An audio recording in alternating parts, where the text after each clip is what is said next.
শুভ সন্ধ্যা বন্ধুরা, আশা করি সবাই ভালো আছেন। চলে এলাম সান্ধ্যকালীন বিজ্ঞান আড্ডায়। অনেকগুলো খবর আপনাদের জন্য রয়েছে, বিশেষ করে মহাকাশ গবেষণামূলক। আর তার প্রথম খবরটি দেব হচ্ছে আদিত্য L1 একেবারে দোরগোড়ায় পৌঁছে গেছে। আগামীকাল 6ই জানুয়ারি প্রবেশ করবে ল্যাগ্রাঞ্জ 1 পয়েন্টে। তার আগে একটা ধাক্কা এবং মাপ মতো জোরে হলে বেরিয়ে যাবে সূর্যের দিকে, কম হলে পৌঁছাতে পারবে না ল্যাগ্রাঞ্জ 1-এ। তাই নিয়ে টেনশানে ইসরো। এই নিয়ে থাকছে খবর। এছাড়া পেরিহিলিয়ান ডে কাকে বলা হয়? সূর্য পৃথিবী ঘুরছে, মানে সূর্যকে কেন্দ্র করে পৃথিবী ঘুরছে, কখনো যাচ্ছে দূরবর্তী, কখনো নিকটবর্তী কক্ষপথে। এবং যেহেতু এলিপ্টিক্যাল অরবিট, তাই সূর্যের সঙ্গে তার যে দূরত্ব বাড়ে কমে। তাই নিয়ে রয়েছে খবরাখবর জানাবো। এছাড়া আরও একটি অসাধারণ ভিডিও রয়েছে, সেটা হচ্ছে মঙ্গল গ্রহ থেকে কিউরিওসিটি রোভার কেমন কাটে তার সারা দিন মঙ্গলের মাটিতে, তার ভিডিও প্রকাশ করেছে নাসা। তবে কাজের থেকেও বিষয়টি একটু অন্যরকম। এই ভিডিওটি করা হয়েছে এমন একটি সময়, যে সময় সূর্য পৃথিবী এবং মঙ্গলের মাঝামাঝি ছিল, তার মানে পৃথিবীর সঙ্গে যোগাযোগ বন্ধ ছিল মঙ্গলের। আর সেই সময় করা ভিডিও সামনে এনেছে নাসা, দেখব। তবে প্রথমেই আদিত্য L1-এর খবর। আদিত্য L1 একেবারে দোরগোড়ায় ল্যাগ্রাঞ্জ 1 পয়েন্টে প্রবেশ করবে। টেনশানে কিন্তু ইসরোর সমস্ত বিজ্ঞানীরা। দেখব বিষয়টি কি। চন্দ্রযানের সাফল্যের পর থেকেই দিন গুনছিলেন বিজ্ঞানীরা। অবশেষে সেই অপেক্ষার অবসান হতে চলেছে। সূর্যের কাছে কাঙ্ক্ষিত কক্ষপথে প্রায় পৌঁছেই গিয়েছে ভারতের সৌরযান আদিত্য L1। বাকি আর সামান্য পথ, তারপরেই সূর্যের কাছে L1 মানে ল্যাগ্রাঞ্জ 1 পয়েন্টে পৌঁছে যাবে ভারতের সৌরযান। ভারতের মহাকাশ গবেষণা সংস্থা ইসরো সেই তোড়জোড় শুরু করে দিয়েছে। সামনে তাদের অগ্নি পরীক্ষা। পূর্ব ঘোষণা অনুযায়ী আগামী শনিবার 6ই জানুয়ারি L1 পয়েন্টে পৌঁছানোর কথা ইসরোর সৌরযানটির। তবে সেখানে পৌঁছলে ইসরোকে একটি কাজ করতে হবে। সেই কাজে সামান্য ভুল হলেই হতে পারে বড়সড় বিপদ। এতদিনের সব পরিশ্রম মাটি হয়ে যেতে পারে এক মুহূর্তে। সূর্য এবং পৃথিবীর মাঝে ল্যাগ্রাঞ্জ পয়েন্ট বা L1 পয়েন্ট আদিত্য L1-এর গন্তব্য। ওই পয়েন্টে সূর্য এবং পৃথিবী উভয়েরই মাধ্যাকর্ষণ শক্তির প্রভাব সমান থাকে। সেখানে পৌঁছে সূর্যকে কাছ থেকে পর্যবেক্ষণ করবে ইসরোর এই সৌরযান। পৃথিবী থেকে তার দূরত্ব 15 লক্ষ কিলোমিটার।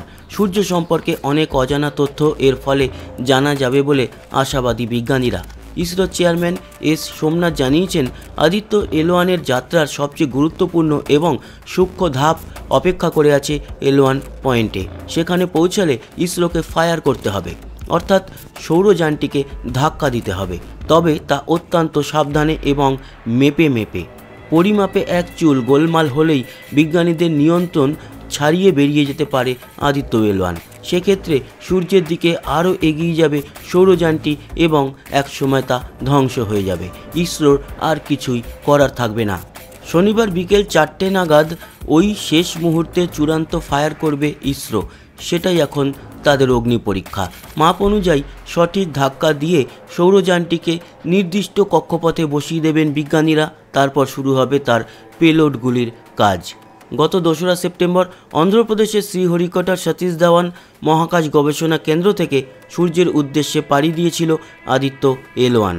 তারপর পৃথিবীর মাধ্যাকর্ষণ বলের প্রভাবে তার চারপাশে পাক খাচ্ছিল সৌরযানটি। পৃথিবীর কাছে মোট 5টি কক্ষপথ বদলের পর অবশেষে টান কাটিয়ে বেরিয়ে যায় সেটি। তারপর এতদিন সূর্যের দিকে নির্দিষ্ট গতিতে এগিয়ে চলেছিল আদিত্য। পথে কোনো বাধা আসেনি। সূর্যের নানা রকম ছবি তুলে পাঠিয়েছে সৌরযানটি।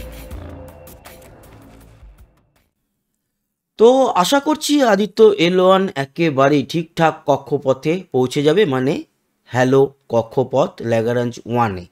আর সেখান থেকে কাজ শুরু করবে ভারতের পাঠানো এই প্রথম সৌরযান। এবার আসি মঙ্গল গ্রহ। মঙ্গল গ্রহতে কিউরিওসিটি কাজ করছে। তার একটি দিন কীরকম ছবি বা ভিডিও তুলে ধরেছে এবং সে ভিডিওটি অসাধারণ। নাসা এই ভিডিও সামনে এনেছে, দেখব ভিডিওটি। সূর্য পৃথিবী ও মঙ্গল গ্রহের মধ্যে থাকায় গত নভেম্বরের সপ্তাহ দুয়েক বাকি কাজকর্ম বন্ধ রেখেছিল নাসার রোভার কিউরিওসিটি। তবে সেই সময়টা মঙ্গলের দিন রাত্রি কেমন কাটে সেই ছবি নিজের হ্যাশক্যামে ধরে রেখেছিল সে। এবার সেই ছবিগুলি ভিডিও আকারে প্রকাশ্যে আনলেন বিজ্ঞানীরা। ভোর থেকে সন্ধে পর্যন্ত মঙ্গলের মাটিতে একটা গোটা দিন কেমন লাগে দেখতে ধরা পড়েছে সেই ভিডিওয়।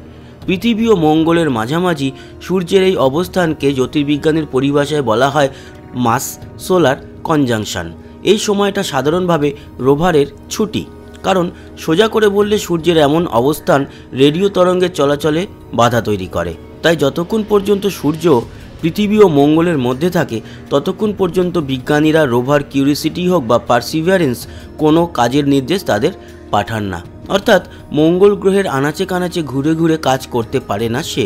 তাই বলে হাত পা গুটিয়ে বসে থাকা না, সেটিও নয়। একেবারে অলস করে না রেখে নাসা এই সময়টা রোভারকে খানিকটা সূর্যঘড়ির আদলে ব্যবহার করে নিতে চেয়েছিল। কিউরিওসিটির সামনে ও পিছনে লাগানো রয়েছে কিছু সাদা কালো ক্যামেরা, বিজ্ঞানীদের ভাষায় হ্যাশক্যাম। এই ক্যামেরা দিয়ে মঙ্গলের একটি গোটা দিনের ছবি তুলেছে রোভার। পৃথিবীর সময় নিরিখে দিনের মাপ 12 ঘন্টা, কিন্তু কিভাবে তোলা হলো ছবি, এখানে খানিক চমক। আসলে ওই সময়টা জুড়ে মঙ্গলের মাটিতে পড়া নিজের ছায়ার ছবি তুলে গিয়েছে কিউরিওসিটি। এখানেই মজা। ভোরের বেলা ছায়া একরকম, বেলা যত গড়াচ্ছে ছায়ার গতি প্রকৃতি তত পাল্টে যাচ্ছে। কাকভোর থেকে গোধূলি পর্যন্ত এভাবেই মঙ্গলের গোটা দিনের ছবি ক্যামেরাবন্দি করেছে কিউরিওসিটি রোভার। তবে যেভাবে ছবিগুলি কিউরিওসিটি পাঠিয়েছিল হুবহু সেইভাবেই সেগুলো প্রকাশ করা হয়নি, কিছু পরিবর্ধন ও পরিমার্জন করা হয়েছে।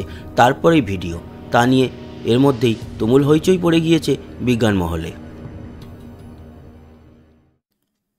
মঙ্গল থেকে এই ভিডিওটি ছিল কিন্তু অসাধারণ, আমার ভীষণ ভালো লেগেছে, আশা করি আপনাদেরও ভালো লেগেছে। এবার আসি পেরিহিলিয়ান ডে। পেরিহিলিয়ান ডে কেন বলা হয় বা বিষয়টি কি জানবো।